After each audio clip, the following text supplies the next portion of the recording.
Yo, what's good? Alright, bro. I got some videos.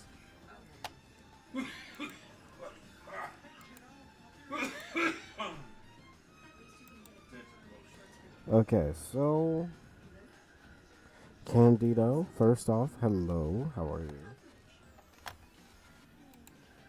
Let's switch gears to Xenoverse. So let's talk Xenoverse, shall we?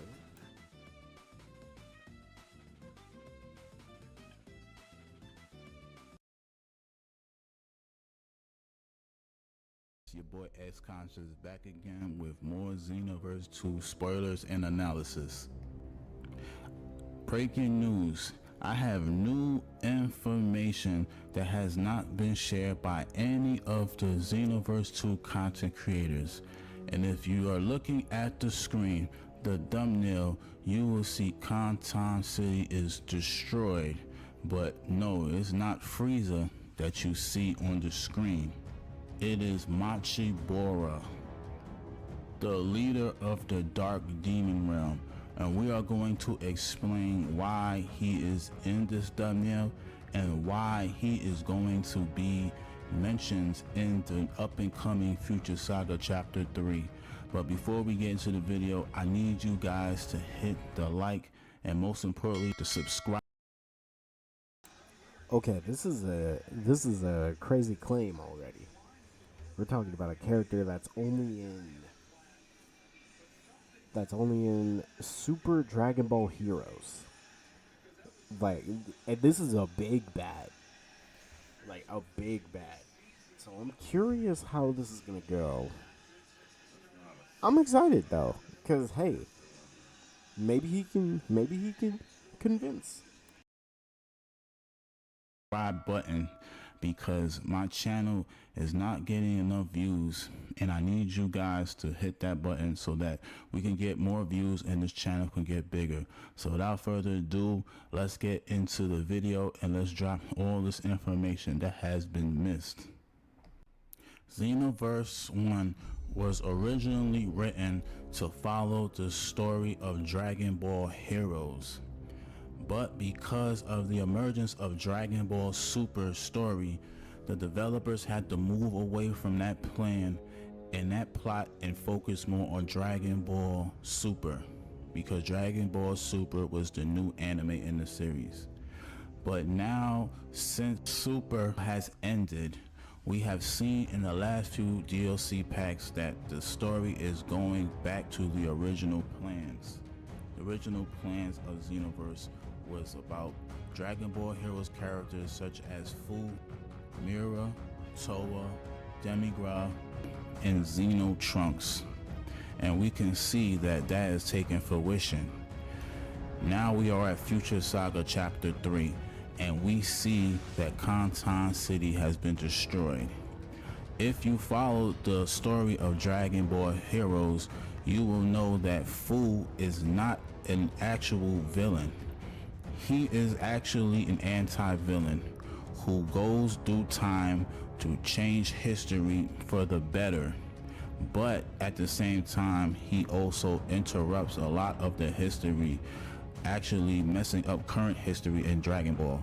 So he must be stopped because he's also getting energy from these timelines, making him stronger and on par with the gods of destruction. So we see that he is not a villain. His misdeeds and his missions are misplaced, but he is an anti-villain.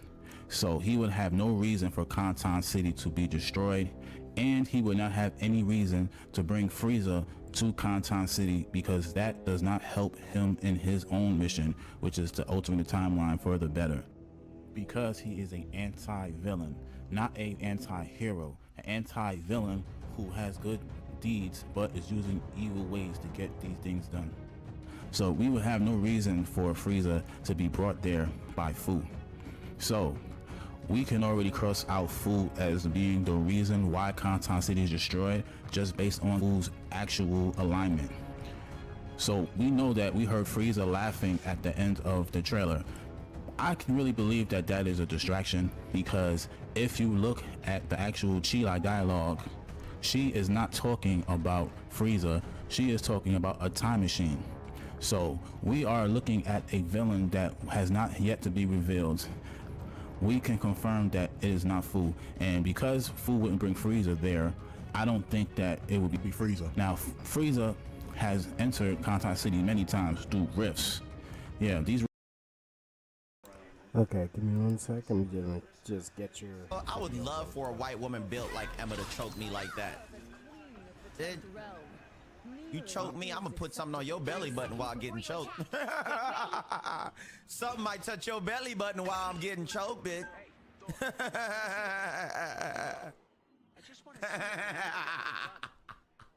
Stop. Hey, bro, chill. I would love for a white woman built like Emma to choke me like that. Did you choke me? I'm gonna put something on your belly button while getting choked. Something might touch your belly button while I'm getting choked, bitch. Yes.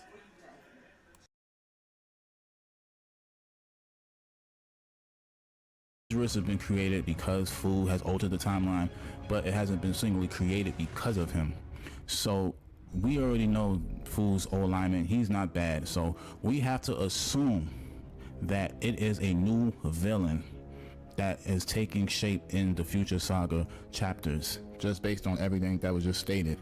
And we can already know, we already talked about this in our last video, that there will be a god of destruction in this future pack, because not only does the story evolve around the gods of destruction, we also have a game mode, the festival game mode, that puts the players in tournaments that allows us to compete for certain prizes, and we already have 3 universes there. So get ready for more gods of destructions to be added to this game. But back to the destruction of Kansan City, and who I believe will be the next villain in this game, who I believe it will be Mecha Bora, who is the actual true leader of the Dark Demon Realm that was originally brought to life by Towa. But because she was killed, she wasn't able to fulfill her own destiny. But we can already assume that it's going to be him, because he is the actual leader of the Dark Demon Realm. And after we see in Dragon Ball Super, the actual Demon Realm in the current timeline has been kinged by Majin Fu. So we already can assume that that Demon Realm is not a threat. And going by the story of Dragon Ball Heroes, which originally was the plot point for the Xenoverse games, we can assume that more threats from Dragon Ball Heroes will actually be in this game. So I already know that we're going to get more content based on Heroes, because Dragon Ball Super is over. It's finished now. And we've been getting these new ultra super villain characters that are kind of similar to the Xeno villains from Dragon Ball. Yeah, I just did the story up to chapter 2, which I don't have, and Fu can create clones along with making clones of villains. Yeah, he basically has shadow clones, but he could use it on anybody, which honestly is a really broken ability looking at it. So here, he's saying that slowly but surely they're going to put more Dragon Ball Heroes villains into the world of Xenoverse. I pray so. I would like all that. I think that would be a great addition. Heroes, except that they don't have the Dragon Ball on their chest. These are like a new this is a new experiment created by Fu that's exclusively for Xenoverse. So if we actually have another demon ultra super villain, I don't think that it's going to be a villain. I think it's going to be someone good or anti-hero, because we already had Vegeta as one and Jiren as one, because both their motivations were actually good, but they ended up turning evil and doing things that wasn't planned, because these are experiments by Fu. He's just experimenting on them. So we might not even see another ultra super villain, because it is revealed at the end of Future Saga chapter 2 that he's been using the experiments on himself, and that could mean that we could finally get the Demon Super Saiyan transformation, which is an exclusive transformation for Fu because he is half Saiyan and half demon because he has the DNA genes that was passed on from his artificial father Mira. So the series has to continue with a villain because currently there isn't a villain, and Fu is not a villain. He's an anti-villain. He wants to do good things, but he uses evil ways to do these things. And Xenoverse 1 had Demigra. Demigra was the main villain of that game, and he is a main villain in Dragon Ball Heroes. So they would need another villain in that caliber to be part of Xenoverse continuing story, and Future Saga are actual continual stories for the game. So we might not see Xenoverse probably anytime soon. We will have to wait and see after Future Saga Chapter 4 though to make that analogy certain. But yeah, that's where we are right now. Is the story's continuing. Dragon Ball Heroes content is most likely on its way because Dragon Ball Super and Daima are over.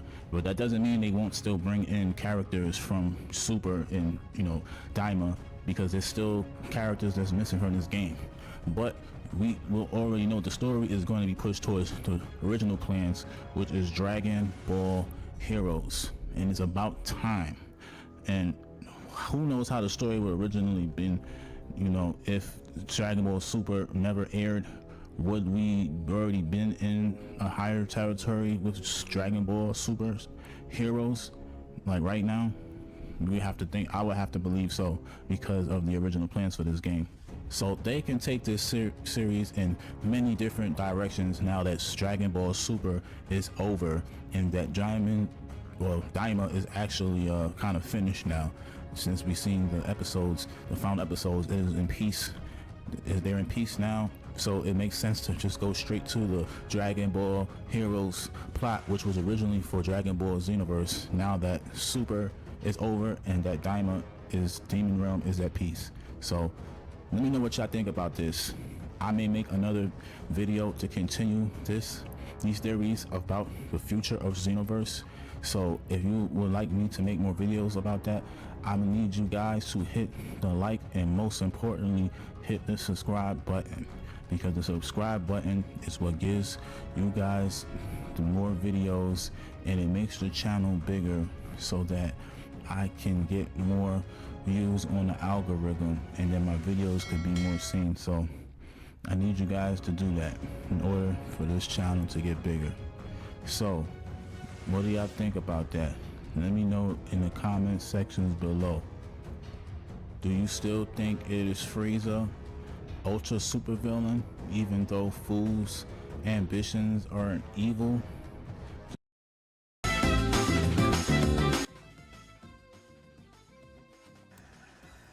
Okay, so my 2 cents about that is,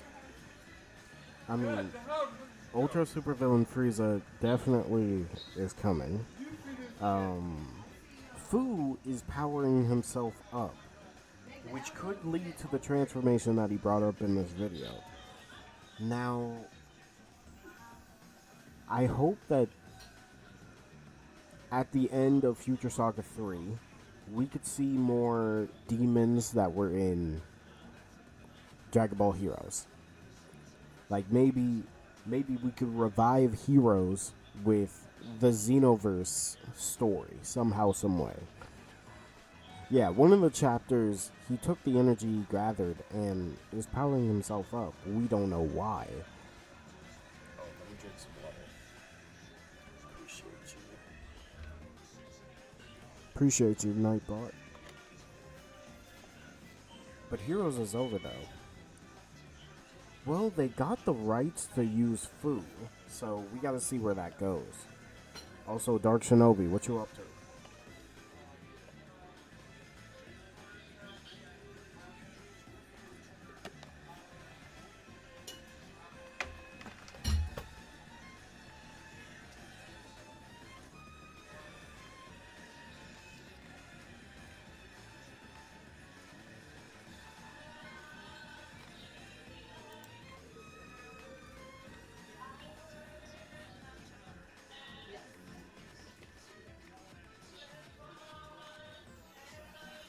Could it be Cumber? Let me look up Cumber. I mean, Cumber could be a good. I think he would be a good addition. When we getting Pirate Warriors 4 DLC 7? Let me.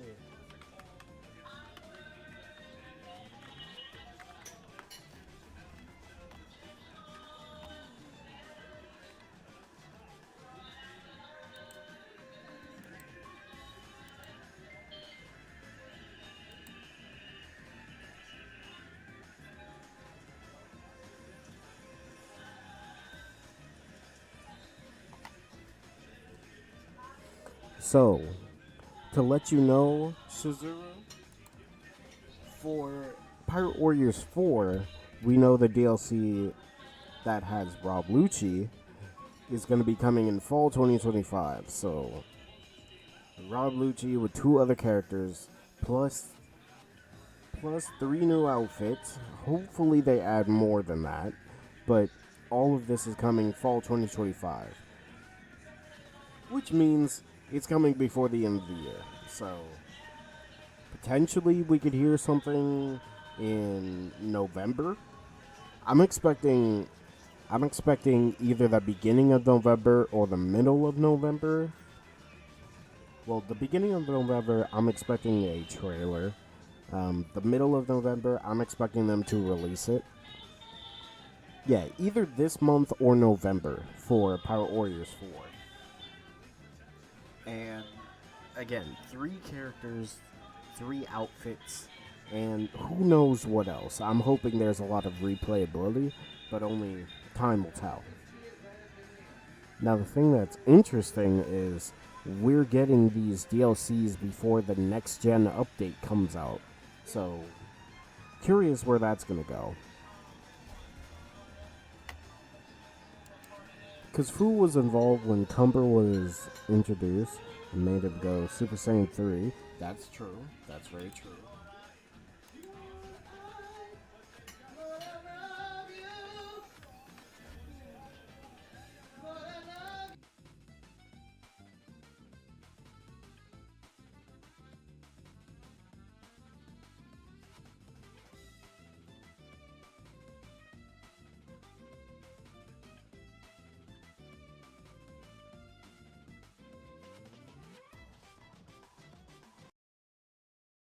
This is Cumber, and he Dragon Ball Heroes original character. He is known as an ancient evil Saiyan and is the antagonist of the Prison Planet arc. If I was going to break down this character to you in the simplest way, I'd tell you that he's pretty much just Broly, only much more powerful. Like, he is able to fight and contend with Vegito Blue in his base form kind of powerful. In the Universal Conflict arc, he comes back and fights alongside that arc's main antagonist, Hearts. Fighting against Jiren, he gets teleported to Universe 3, where he would promptly get attacked and defeated by Golden Meta Cooler. Yeah, Super Dragon Ball Heroes is weird. Eventually, he returns as something of a good guy in the new Space-Time War arc, fighting alongside Super Hearts to battle King of Destruction Omega Shenron. Plus, because it was going to happen in this series no matter what, Cumber would also get around to fighting Broly. This is Cumber, and he is one of the lesser-known Dragon Ball characters. Being a Super Dragon Ball Heroes original character, he is known as an ancient evil Saiyan and is the antagonist of the Prison Planet arc. If I was going to break down this character to you in the simplest way, I'd tell you that he's pretty much just Broly, only much more powerful. Like, he is able to fight and contend with Vegito Blue.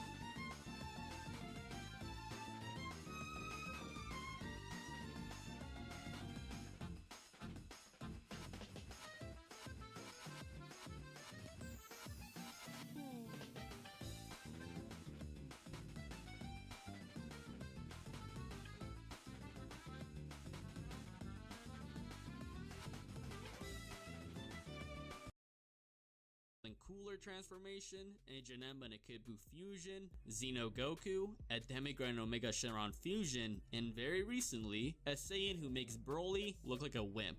Cumber is an evil Saiyan with a mysterious origin, but power that is definitely to not be overlooked. The question comes up, is he actually more powerful than the likes of Vegito, Beerus, Jiren, and even Broly? Well, let's go ahead and get into it. Bitch, I bet I could. Bitch, I bet I would. On the low, what's up with It's not really well known at all, but there are several theories surrounding his plausible connection to that of Yamoshi and the original Super Saiyan God, which I will touch up on. Cumber is one of the big contenders in the Prison Planet arc, and he was actually imprisoned by Fu, who is way more powerful than he is, at least currently. He was then released to face off against Capsule Corp Goku, Capsule Corp Vegeta, Trunks, and even Golden Cooler. Now guys, keep in mind, this Goku and this Vegeta are actually post Tournament of Power, so basically post Super, but are within Heroes, so they aren't the same exact one from the main series, but they follow the same events. Within the video games, it was actually stated by Goku that a restrained Cumber that went in a straitjacket, so obviously his arms were locked and he wasn't at full power, was more powerful, that he had strength different from that of Beerus and Jiren alike. And keep in mind, this is just base without being at full power. So right off the bat, they are telling us that Cumber in base is more powerful than anyone else in the Tournament of Power and more powerful than any God of Destruction, which is pretty crazy to be honest. Now within the manga, Super Saiyan God Goku and Super Saiyan Blue Vegeta were completely unable to even put a dent in Cumber, and for some reason, when Cumber saw Super Saiyan God or the red glow of that form, he went completely nuts and berserk. Now, this could actually tell us two really important things. One, this could mean that Cumber actually faced off against a Super Saiyan God in the past. I mean, it could have been Yamoshi, who knows, because the story of Yamoshi is that he actually faced off against evil Saiyans, and Cumber is an evil Saiyan, so I mean, who knows if he has a connection to him whatsoever. Or it could also mean that Cumber has actually performed the God ritual, he knows what it looks like, and could actually make sense as to why his base form is really powerful, because he encountered the God essence. Next up, in the anime and the manga, when Super Saiyan Blue Goku and Super Saiyan Blue Vegeta were completely unable to do anything to Cumber, I mean, even Golden Cooler was like spamming so many shots at Cumber, it didn't even do anything to him. So that is when Goku and Vegeta were like, yeah, we need to lay down our pride, we need to fuse and actually get this guy over and done with, or so they thought. So once Goku and Vegeta actually obtained the Sensu Beans and the Potara earrings from Mai, they immediately went into Super Saiyan Blue once they became Vegito. So yeah, Vegito was not messing around, he was not doing his playful taunting, he did not turn Super Saiyan, he was not in base form, he immediately went Super Saiyan Blue, and Cumber, instead of being terrified or even like being like, oh shit, this guy's really powerful, he was actually just excited and he was like, wow, now this is worth a fight, this is definitely like now getting my blood pumping, and he was still not even fazed by the power that Vegito showed. He was even just casually holding his own against him. Now at this point you might be thinking, okay, there's no way Cumber's still more powerful, but hold on, okay? Now in the manga and the anime, the battle actually goes a bit differently and the scaling kind of goes a bit more wonky, but it actually still holds on to the same thing, that base Cumber is more powerful than anyone else they've ever fought before. Now comparing the manga and the anime, I would say that the manga actually gives Vegeta a lot more justice because he actually pushes Cumber to use his Super Saiyan form. Now we don't know if it's grade 1 or grade 4, but a matter of the fact is that Vegito in Super Saiyan Blue is more powerful than base Cumber, quite possibly even Super Saiyan Cumber going by how the fight went on. Now as the battle was heating up between Cumber and Vegito, there's actually where we get a lot more dialogue, and Vegito even says, okay, now I'm gonna get serious, and that is when he actually unleashed Super Saiyan Blue Kaioken. And that's actually really crazy, like you would think that he defused right away, but he actually didn't. Now we don't know if it's times 4, times 10, times 20, but the matter of the fact is that even a Super Saiyan Cumber at this point is at least more powerful than Super Saiyan Blue Vegito in Super Saiyan.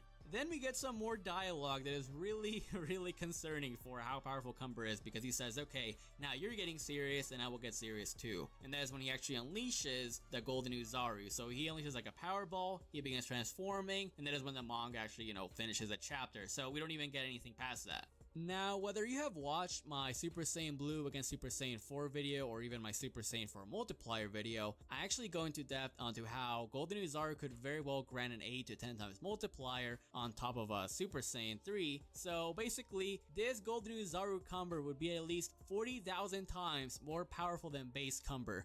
Now you guys, if you believe that Cumber was already insanely OP in the manga, well in the anime he is even more overpowered and makes Vegito look like a completely harmless child. So essentially within the anime, Super Saiyan Blue Vegito is already struggling against a base Cumber, and he even needs to use Kaioken. So Cumber at this point is not even going at full power, he's not even going Super Saiyan, he is still in base, fighting against Super Saiyan Blue Vegito. And then in the anime, they actually do a little beam clash, and Vegito actually loses it. He actually loses the beam clash against base Cumber, and then, that is when we basically get the realization that Cumber was still holding a lot more power back, and that is when he finally unleashes the Golden Uzaru. Now, as impressive as it might be, defeating Super Saiyan Blue Kaioken Vegito is still not the best thing that Cumber did in, the manga and the anime, because he actually did something that actually made Fu become personally involved.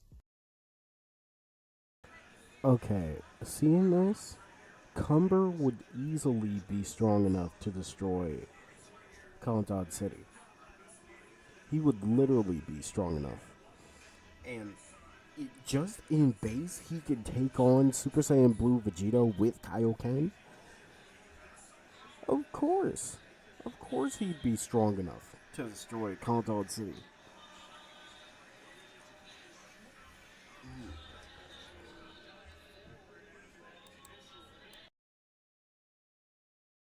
So, for those of you that have played Dragon Ball Xenoverse 2, you might already know who Fu is. He is like a teenager, he's like a demon. He is the son of Mira and Toa, who are actually the main antagonists in Dragon Ball Xenoverse 2. And this guy's a troublemaker. He likes getting people from other timelines and universes and have them fight against each other for his own entertainment, kind of like a gladiator match per se. Now, he has many crazy showings in Dragon Ball Xenoverse 2 mostly. That is where he actually debuted in the first place. And, I will do a power skill on him down the line, but to give you guys a quick tease of how powerful this guy is, he could casually reset the entire infinite history within Dragon Ball Xenoverse 2, and just confirm that there's like a, infinite timelines and stuff like that. So, yeah, this guy's on a whole other level, and keep in mind that he is just a teenager. He still has a lot more to go in his potential. And to prove even more that Fu is really powerful in his technology as well, he could even put key sealing handcuffs on Cumber that he could not break out of until he actually became enraged. So Fu is already casually more powerful than Jiren and Beerus at this point, and he is, he definitely has a lot more to show and, store in the future. Now, as I mentioned, although it might seem really impressive that Cumber defeated Vegito and outlasted him, he actually has a much more impressive feat in his Golden Uzaru state, which actually got Fu involved once he was tearing away and causing heavy damage to the prison planet's chains. Now, to my knowledge, this is not stated in the anime or the manga, but it is stated in the video games, which, obviously the anime and the manga derive from the games. And in this case, it was actually confirmed by Fu that the prison planet's chains actually have the most powerful binding spell in all of history. So this should tell you that Fu's spells are far above that of Mira, Toa's, and Demigras, and these guys have many, many more years of experience, and Fu is like, way younger than they are, but he already has more potential than any of his elders. Although we do not see this battle actually take place in the manga or the anime, it will happen in the next episode, episode 4, in which Fu will actually be transforming. But we actually did see a teaser within a Super Dragon Ball Heroes promo, and Golden Uzaru does exactly what he did in the anime, and that is tearing away at the chains, and Fu immediately transforms into Super Fu, meaning that Golden Uzaru Cumber is more powerful than base Fu. Like, that is very clear, because Fu was like, okay, I need to transform, and he actually has a state where his hair spikes up like a Super Saiyan. Now, who knows how much more powerful he is in that state, but I think it is very clear that Golden Uzaru Cumber is the most powerful being thus far in all Dragon Ball Heroes. Now guys, as I mentioned, Fu has many more impressive showings in Dragon Ball Xenoverse 2, but I just wanted to give you guys a quick rundown that he should be really comparable in power to Cumber, and Cumber does not surpass him until he actually obtains Golden Uzaru.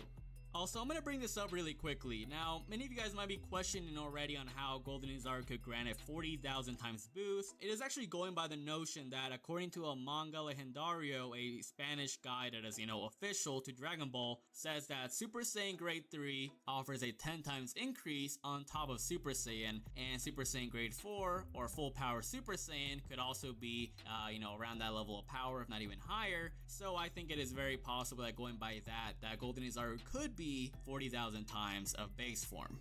On another note, I think it is very possible that if Cumber obtains Super Saiyan 4 or Super Saiyan Blue or even Super Saiyan God, that he could actually become Angel tier, if not even more powerful than that. He is already way more powerful than any of the gods or, Vegeta or Jiren, and base alone, while not even being at full power. So just keep that in mind, guys. Anyways, to decipher on who is more powerful between Fu and Cumber doesn't really matter that much, because the matter of the fact is these two guys are really comparable in power, and they're both more powerful than Jiren, Beerus, or Super Saiyan Blue Vegito, and obviously Broly.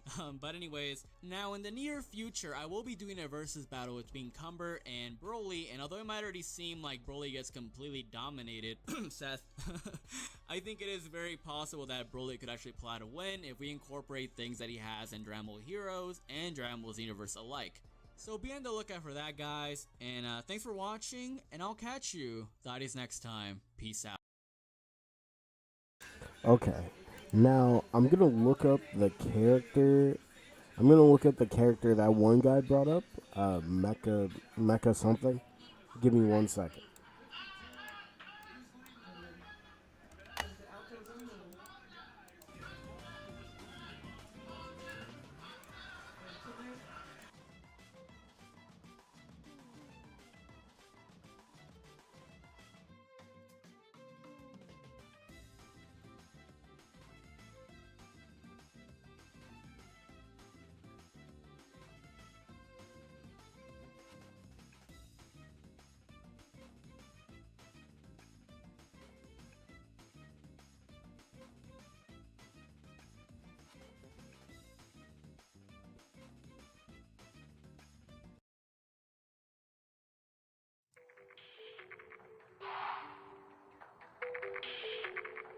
We'll be covering another Dragon Ball character, the Time Patrol's most greatest enemy up to date, the all-powerful Mecha Kabura, or Mecha however you want to say it. He is incredibly powerful, to the point where he should be the likes above beings such as Goku, Trunks, Vegeta, and even Demigra, who is quite powerful in his own right, as I've shown in my previous video. If you haven't seen it, go check it out, it's really good. But without the way, let's just see who Mecha is and just how powerful he really is. Mecha was a candidate for the position of Supreme Kai alongside Kronika. The two were each gifted with the Toki Toki egg and competed to see who's more successful raising the creature, with the winner being the one who would become the new Supreme Kai of Time. Mecha attempted to speed up the growth of his Toki Toki using the dark magic. However, this caused various problems. He attempted to raise a copy of Toki Toki named Doki Doki, but this failed, and this time, Demigra was Mecha underling. Due to a malice or his mischievous, Mecha was sealed in a separate space beyond time, where he found the Dark Empire and became the Dark King. Mecha was sealed in the crack of time by Kronika. With Mecha no longer present, the Dark Empire became the smaller Time Breakers, and became led by Toa, who attempted to revive her former master, her true master, Mecha Kabura. In the Dark Empire saga, Mecha was revived by Toa using the energy stolen from strong people. However, his body is old and became not as well for him to move. Even though he is not at his full power, he is still extremely powerful. At some point in the arc, Dark Broly broke free from his restraints and rampage. Seeing Demon God Toa, and Xenoparagus fail to control Dark Broly, Mecha simply laughed at how amusing he was. When Mira and Goku appeared and had a three-way battle between the three, Mecha commented that the three of them appeared to have the same amount of power by viewing Dark Broly, who overwhelmed Hero Demon God Toa and was said to be on par with the likes of both Mira and Super Saiyan 4 Goku, and he viewed it as an absolute non-threat to him. Keep in mind that even a base Goku takes on a final form Demigra and then fights him as a Super Saiyan. This same Demigra was a threat to not only the Dragon Ball Heroes verse, all of time, which has been described as infinite in various forms, but the real world as well. The real world is the player's Beats world, which was threatened by Demigra, and this world viewed the Dragon Ball Heroesverse as fiction. If you haven't watched my Demigra video, like I said before, it's a really good, check it out. I have covered various feats that Demigra has performed and the scaling for him to show how powerful he is. But I will brush up on a few things he has accomplished in his feats. As stated previously, Demigra has transcended space and the multiverse as a whole in order to access the real world. And additionally, the civilians said that the world are required to generate avatars for the use of Hero Switch in order to interact with the video game world, or they just project themselves in the video game world. They are as a higher dimensional entities and normally incapable of directly interacting with the lower dimensions, unless going to the game, right? In the Nintendo Switch version of Dragon Ball Heroes, Super Dragon Ball Heroes, transcending into the real world is referred to as overcoming the barriers between dimensions. Overload the multiverse with the overflowing possibilities, which the number of existing worlds and possibilities will state to be infinite, multiple occasions.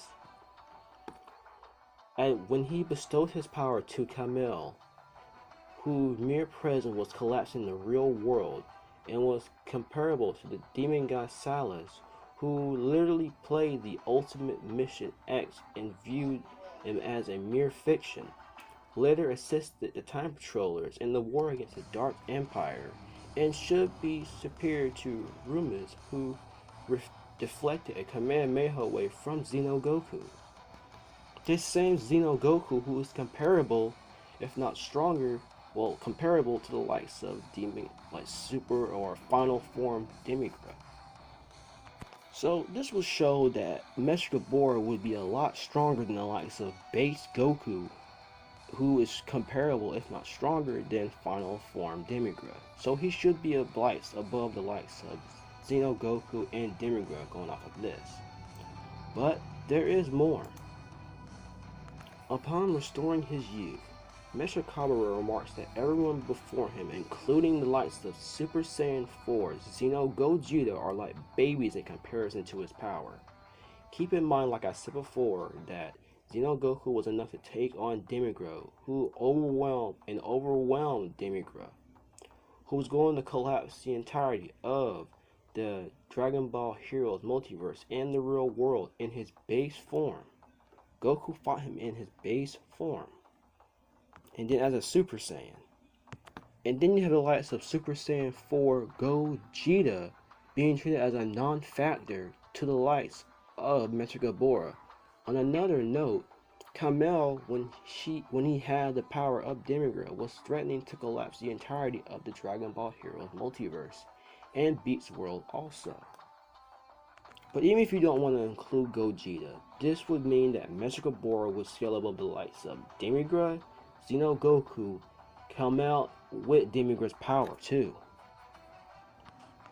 He also scales above Kronika, who held the power to hold together the multiverse from collapsing, attempting to seal herself and Mecha Gabora, and the demon realm itself, which is a place beyond time and space, within the time of Lilithra, which is a construct that exists beyond time and is manifested by Kronika herself.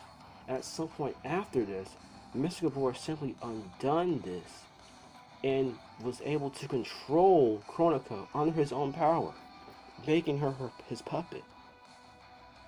After this, Mecha Gabora became so powerful that he summoned the previous defeated demon gods, and having no more use for them, Mecha Gabora tapped them in these black orbs, which he then absorbed them into himself, getting their powers, taking on his time powers unleashed form.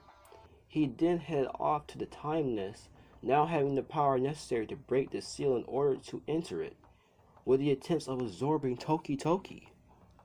Mexico Bora became so powerful it was stated that he absorbed the entirety of time in history itself.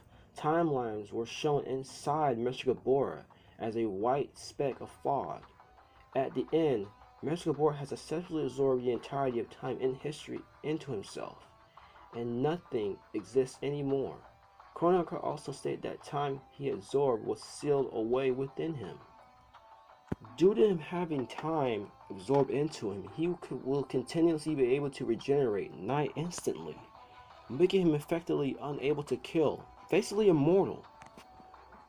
Although he was soon defeated by the combination of Demigra, Super Saiyan God Trunks, and the others combining the attacks, and Xeno Trunks using a fully charged key sword to negate his immortality,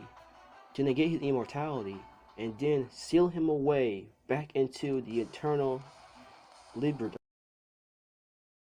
Okay, I'm back. Let me check this.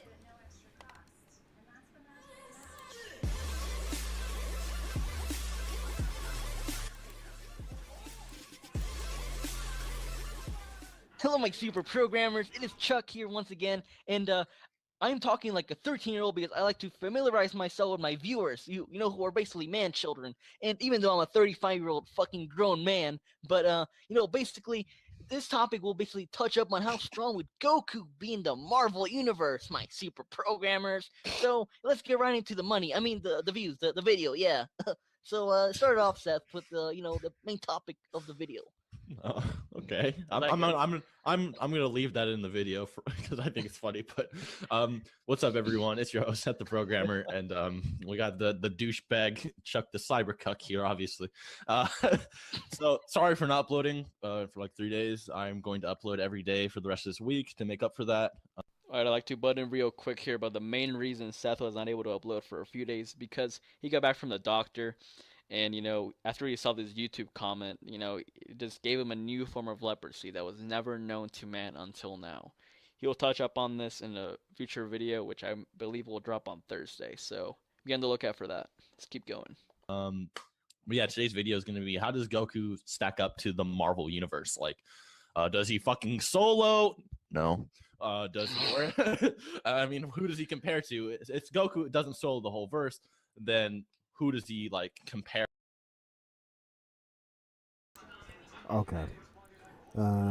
So someone took all the Seth the programmer videos that aren't there anymore and made a whole channel. Oh. Well, that's good. That's good. Okay, Candido. Now we're gonna talk about Marvel Rivals. Specifically, 13 heroes that were basically leaked due to lore purposes. There are characters hidden throughout the lore of Marvel Rivals that we haven't seen yet. We've already seen characters like Daredevil, Emma Frost, and Angela make the leap from lore mentions to playable heroes. So the question is, who's next? In today's video, we're diving into the subtle hints, clues, and references that could reveal the next wave of potential heroes coming to the world of Marvel Rivals. With such a massive list of potential characters, we'll be breaking each one down in their own section. And remember, this video is purely speculative, based on what we can gather from in-game lore and subtle hints. With that being said, let's kick things off with our first potential hero, Ghost Rider. When the new map Heart of Heaven in Kunlun was introduced, it came loaded with Easter eggs from Iron Fist corner of the Marvel Universe. From Lausa, Angela's sister, cradled in a protective sphere under the watchful eye of Lin Lie, to murals of the immortal beasts and legendary Iron Fists of the past, the map is filled to the brim of references. One mural in particular stands out. It features Fawn Fei, the first Iron Fist, alongside her legendary team, the Avengers of 1 million BC.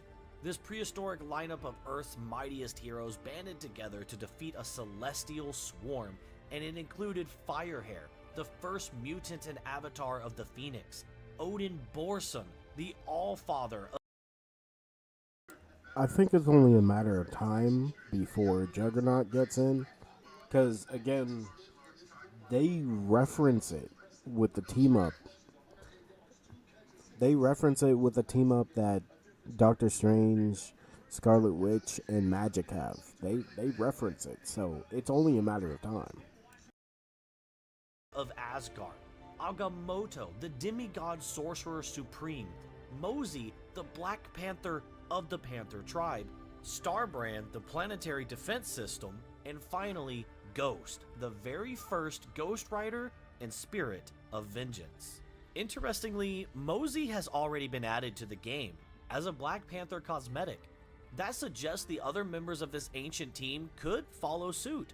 Agamotto for Strange, Odin for Thor, Firehair for Phoenix, Fonfei for Iron Fist, and there's one member with no modern counterpart in Rivals yet, Ghost Rider.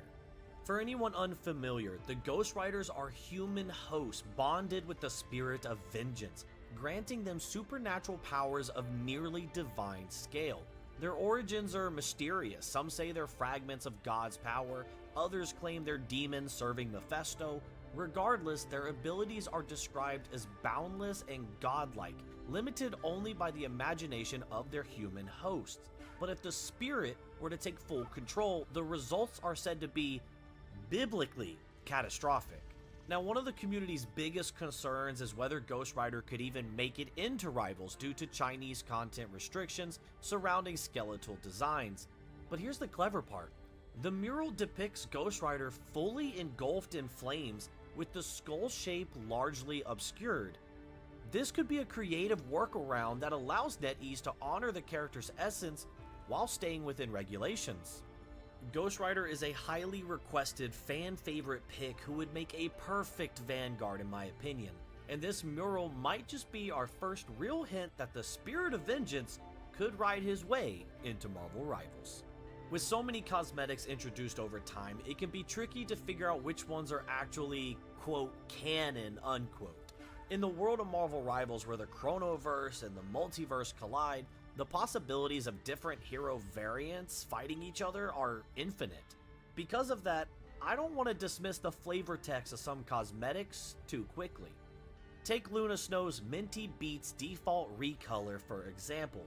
Its description says, "Got a wild invite from Douglas Ramsey today to perform on Krakoa, but he said to dress like mint chocolate chip ice cream since it's the giant living island's favorite flavor."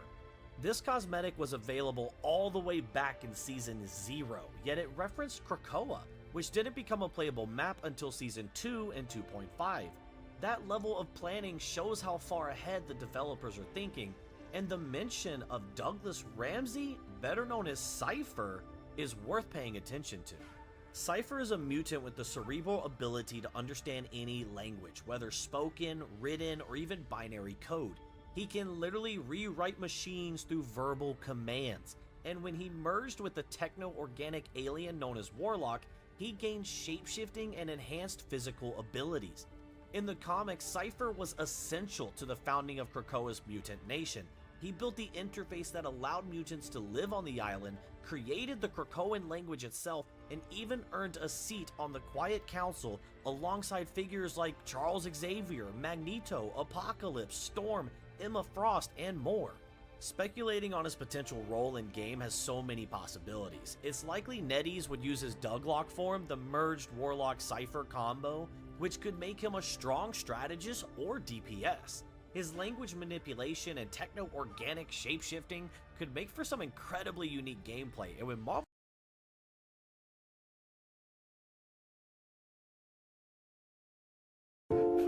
Please let us add Captain China. You told us we could add anyone. The Gooner skins did not make enough money. But we will make more. We will make more, please.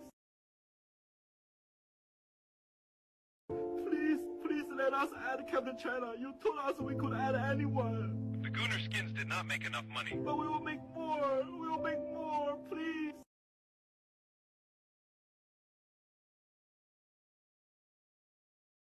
Why do y'all think that one Hashira cannot beat the Titans? One Hashira versus all the non-Titans? On Attack on Titan, yes. Come on, bro. We're talking about the 9 Titans with power. We're talking about a Hashira.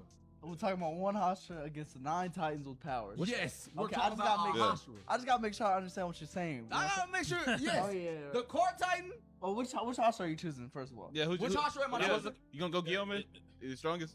No, choose the weakest Well, one, really. I haven't seen Guillaume fight, so I can't. Okay, I don't know his. I don't know his exact. Talk Like, to the mic.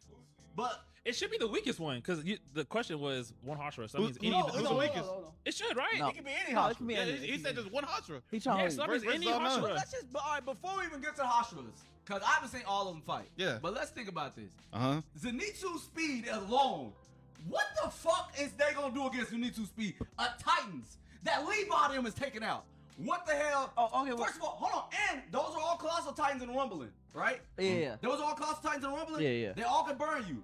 Why the fuck was Hans cutting them fuck down? Like 6 of them? Those weren't cognizant titles. They were just those were they was on bots. autopilot. They was Oh, on they were autopilot. bots. Yeah. They was on They autopilot. not. They bots, that's fine. Yeah, facts. Punching bags, That's bro. fine. That's fine. Yeah. Stop it. I seen 2 Titans fight. They not moving that fast. I'm saying. But if you got 9 of them, you got the Warhammer Titan doing whatever Okay. the fuck you want to do. You got Reiner still. You got come Armor. on, bro. Colossal Titan ain't did shit the whole series.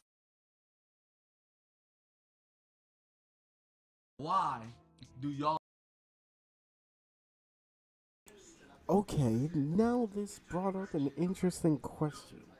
One Hashira versus the 9 Titans?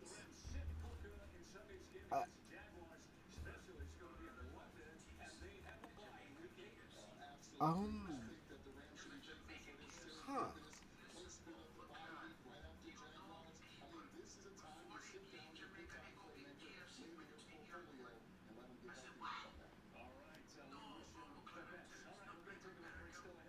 I mean, technically, any of the Hashiras could defeat the Titans. But all 9 Titans at once?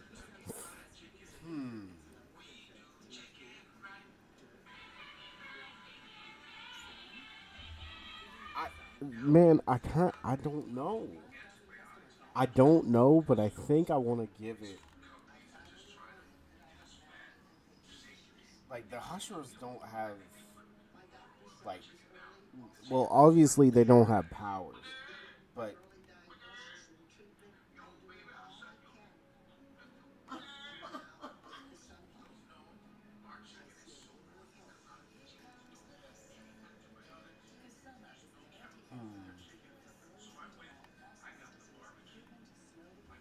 I mean, yeah, the Hashira's speed alone outclasses the Titans.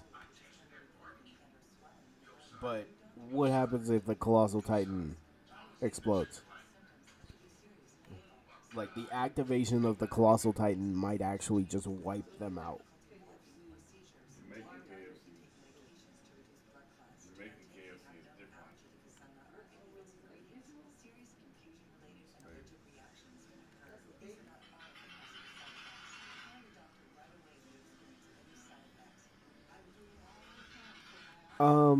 Oh yeah, so for sure, they're not surviving the Colossal Titan's explosion.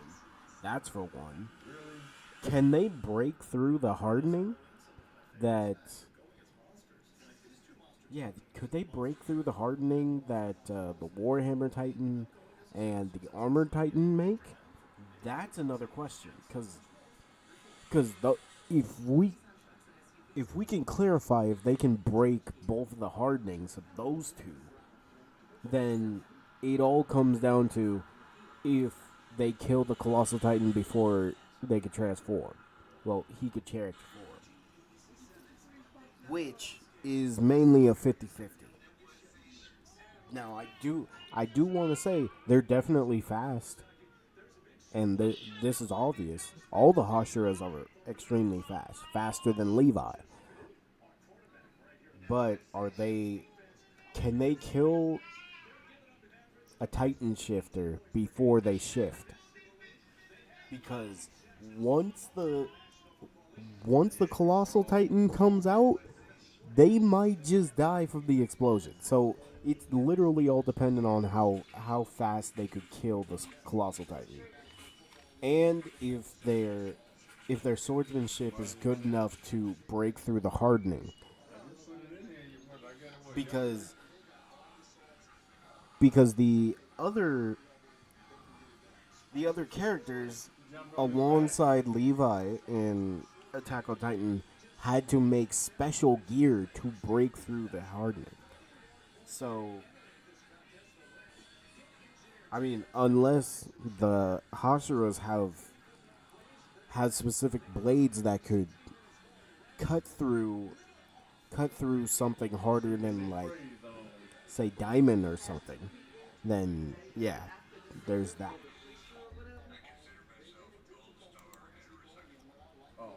Hey, nice video, Dark. That really got me thinking. Marvel Rivals creative team? The possibilities are endless. Now, while some lore hints in Marvel Rivals are subtle, there are others that are a bit more obvious.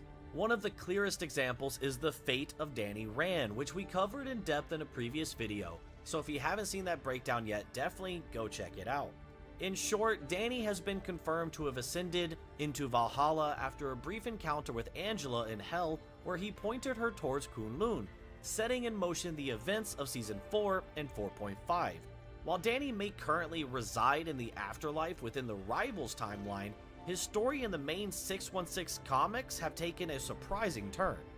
As of 2025, Danny Rand has returned from the dead in the ongoing Undead Iron Fist storyline, a new arc that sees him revived temporarily to fulfill a mysterious mission.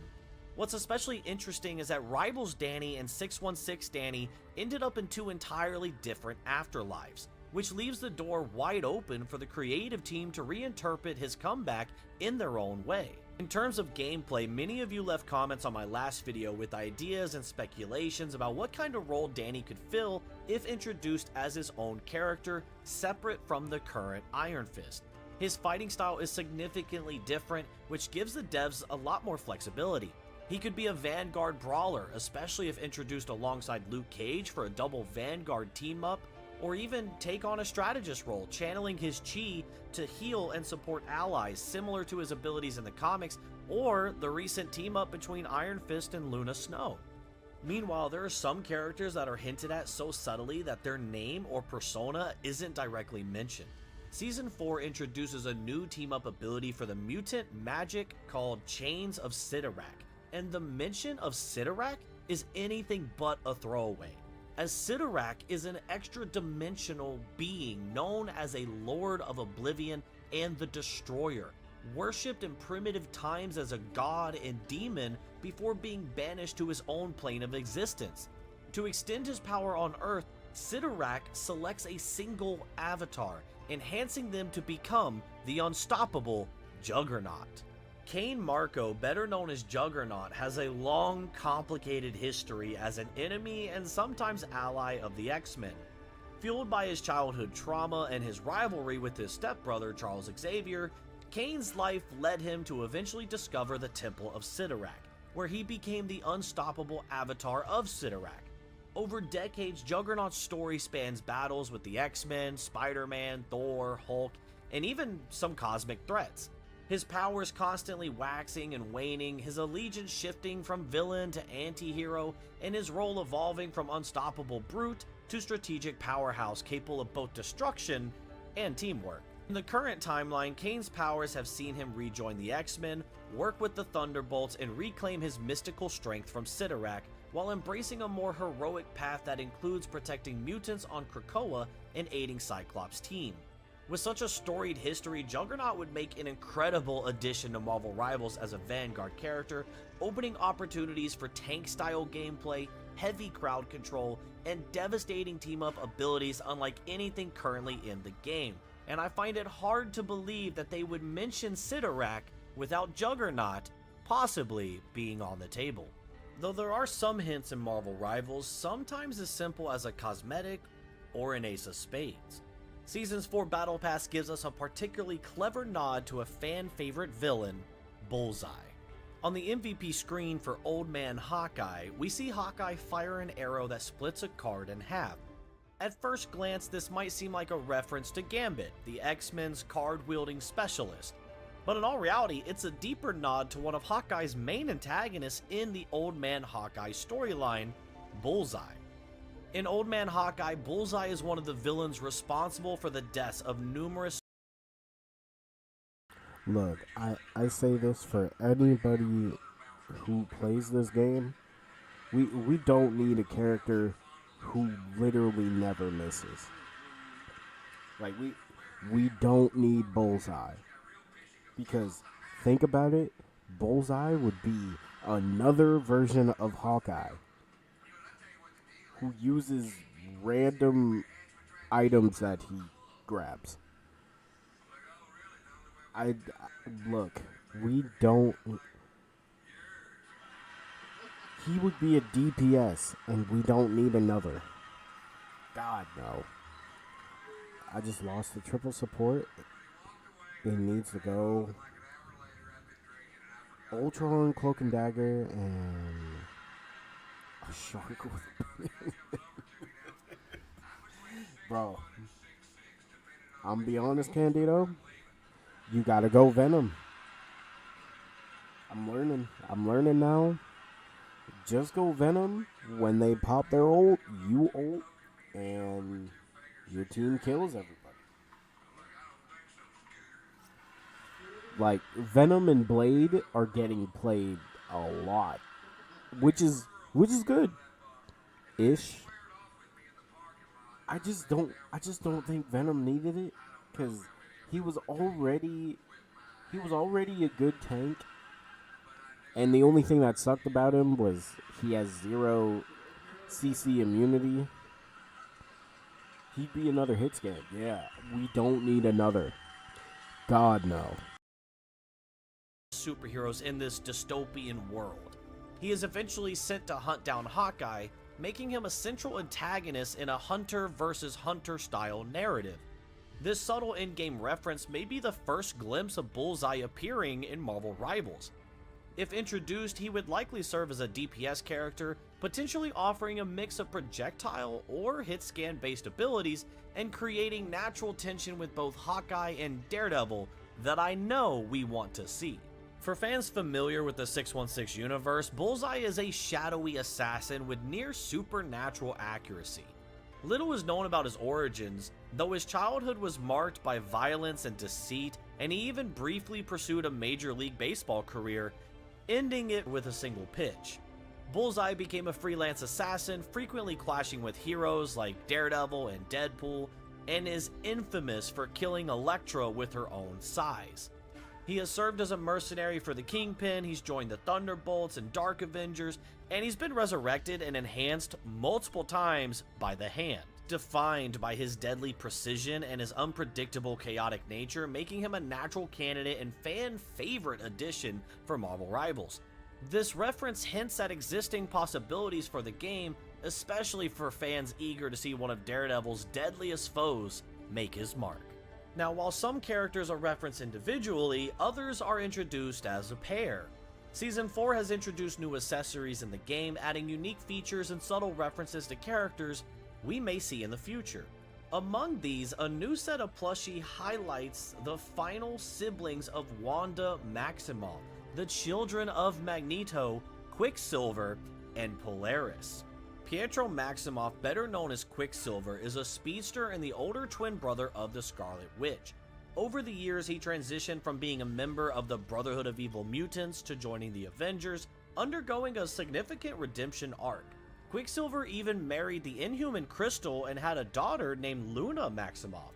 His unique abilities center on super speed and superhuman reflexes, making him a natural candidate for fast, agile combat in Marvel Rivals. Meanwhile, their half-sister Lorna Dane, known as Polaris, has been a prominent member of the X-Men since her early 20s when she was discovered through the use of Cerebro. Much like her father Magneto, she wields magnetic powers, though with unique polarities of her own. Yeah, I agree. In-game references to Polaris have appeared before, including Polaris? official comic I would art like from the Polaris. Hellfire Gala She's already in Season 2 basically and in the 2.5. lore The Season also. 4 plushies continue to acknowledge her presence, But keeping yeah, her in the Polaris would conversation be a for great potential support, future I inclusion. believe. While Quicksilver has only been referenced through his plushies so far, both characters are fan favorites and could introduce unique gameplay dynamics. Quicksilver could function as a high-speed DPS, striking quickly and maneuvering around the battlefield with precision. No. If Quicksilver gets in the game, he would be Black Panther on drugs. We don't need Quicksilver unless they somehow find a way to put him as a healer or that's the only thing. If they find some weird ass way to put him as a healer, that's the only way. If he's just another DPS, he'd be a Black Panther but more broken. I don't think we need that.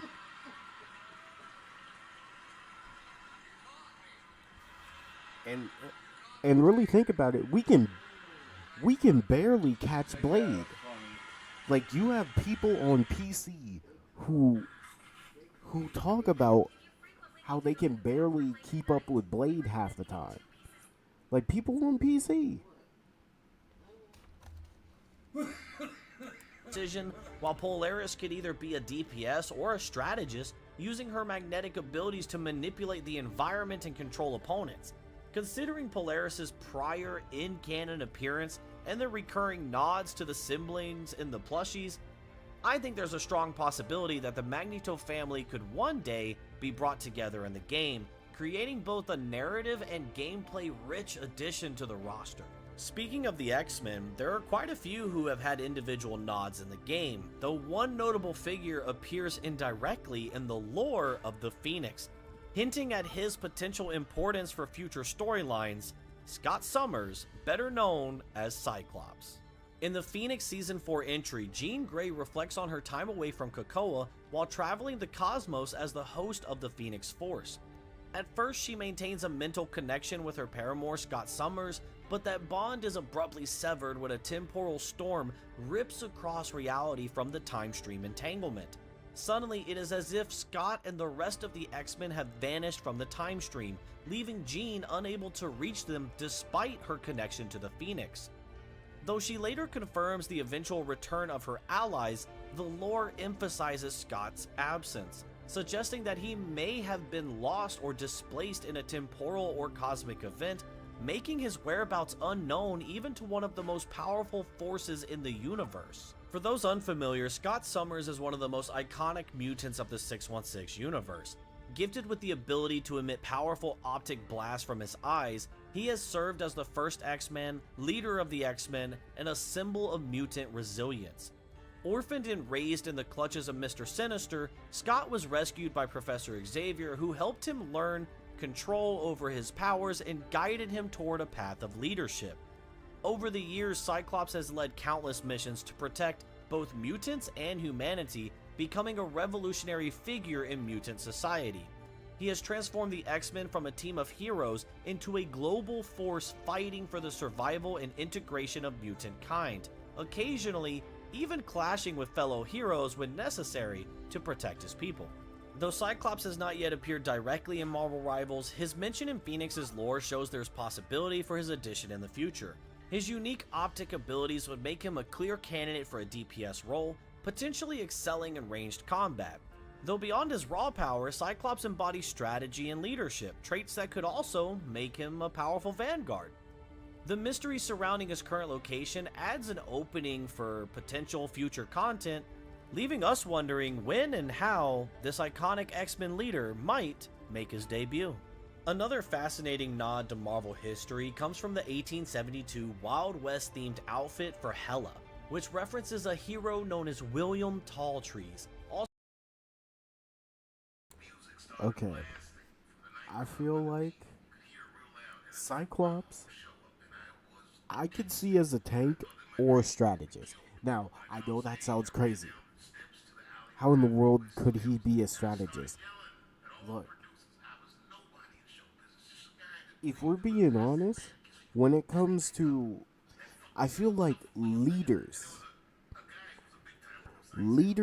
in a superhero group should be considered strategists or vanguards, personally. That's just how I feel. Captain America being a tank makes sense, kinda.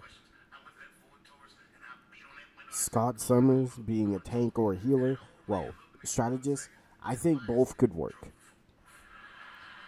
Now, how would his healing work? They can find a way. They can find a way. I don't know how, but they can find a way. Or you can honestly have him have like some type of healing device that he got from Beast. Or an upgrade to his optic blast visor that has some type of healing function. Yeah. Now, this guy, I'm actually kind of excited for him. If they decide to do what they want to. If he gets in the game, great strategist. Offer it. Also called Red Wolf.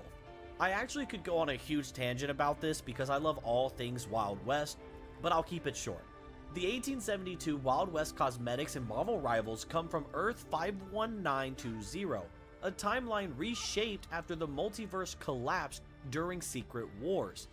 In this universe, portions of the old Earth were reconstructed into a Western-themed battle world under the will of God Emperor Doom, with towns like Timely and its surroundings taking on a frontier aesthetic.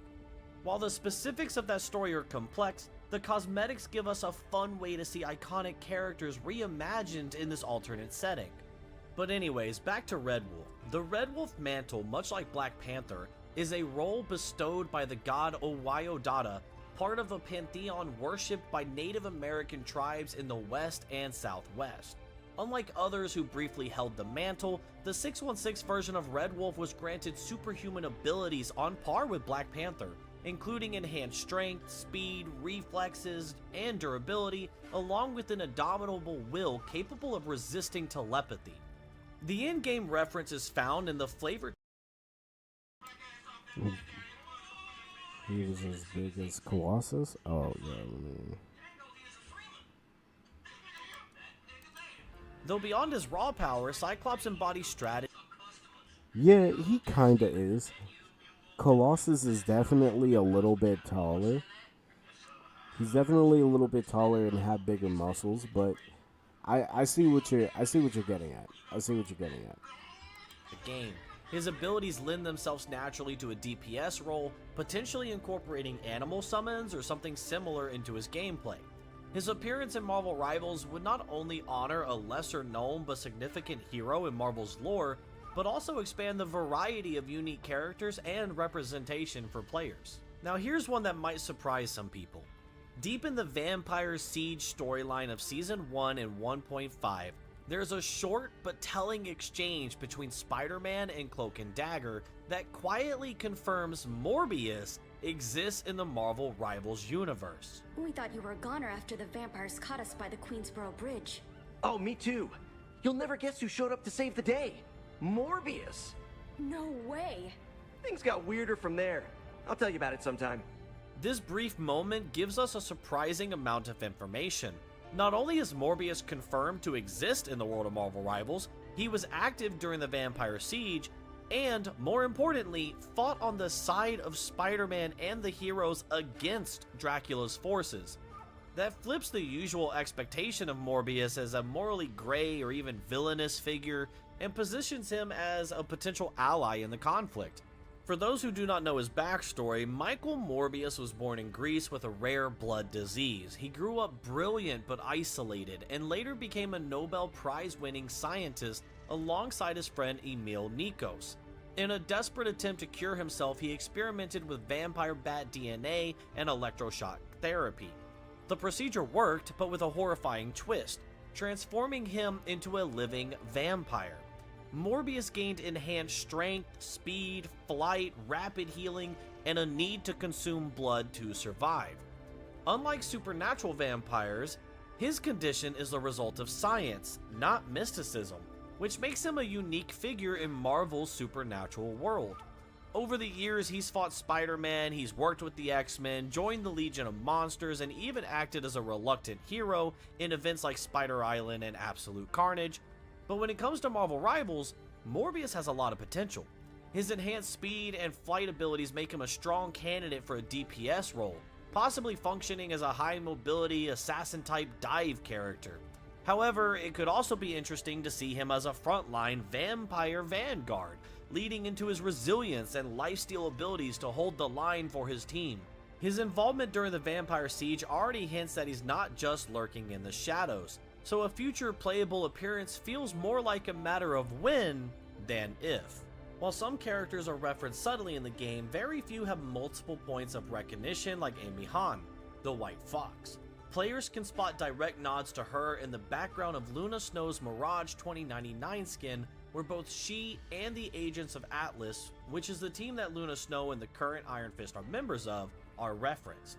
There's also dialogue between Iron Fist and Luna Snow that explicitly mentions the Agents of Atlas, hinting at the potential for these heroes to unite. Been too long since we did this together, Luna. Ready for an encore?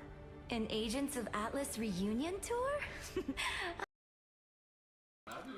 I would be okay with Morbius. I think Morbius could be a good addition as either a tank or he could be a healer. I mean, he could be more of a strategist and go more into his scientific side. He could be a healer. Hey, who knows? Who knows? Also, Candido. What are you gonna be up to tomorrow? 'Cause tomorrow I think.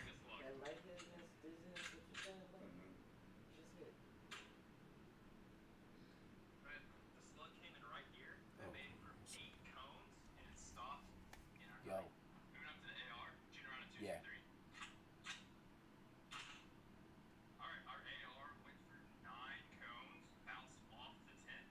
Huh?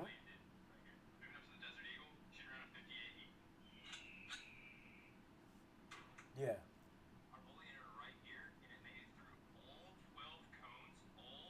Yeah, it's okay. It's okay. I'm doing okay. How are you?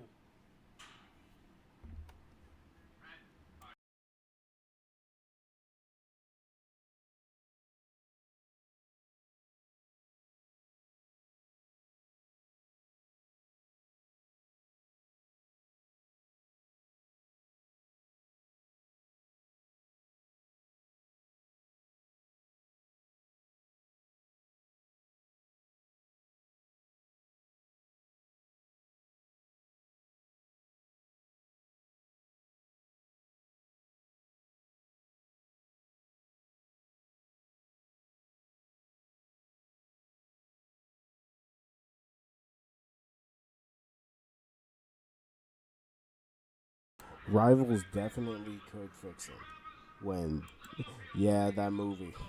we know how that movie handled Morbius.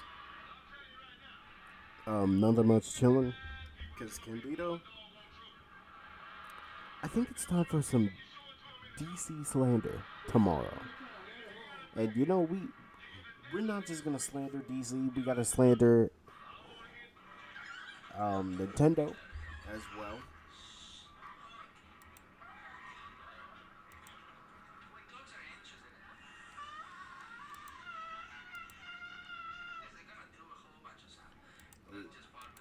It's about time. It's about time tomorrow we really dive into attacking DC because they're doing stupid stuff, man. So we're gonna do that tomorrow. Now, the reason I'm bringing this up is because I have to do some stuff right now. So I'm gonna save the rest of the videos and leave them for tomorrow. Just know, one of the things we're going to be talking about is Ben 10 tomorrow. I'm going to dive deep into Ben 10 because the creators are trying to bring it back, which is wonderful. And I think this could be a good thing for just cartoons in general. So I do want to talk about that. But unfortunately, it is the end of the stream. So thank you all. Hope you all have a good rest of your day or night, whatever time zone. And again, I have to do some stuff. I'm sorry for ending it so early. I hope y'all are okay with it. So it's time we end it on, I think, a good note. So I will see you all later.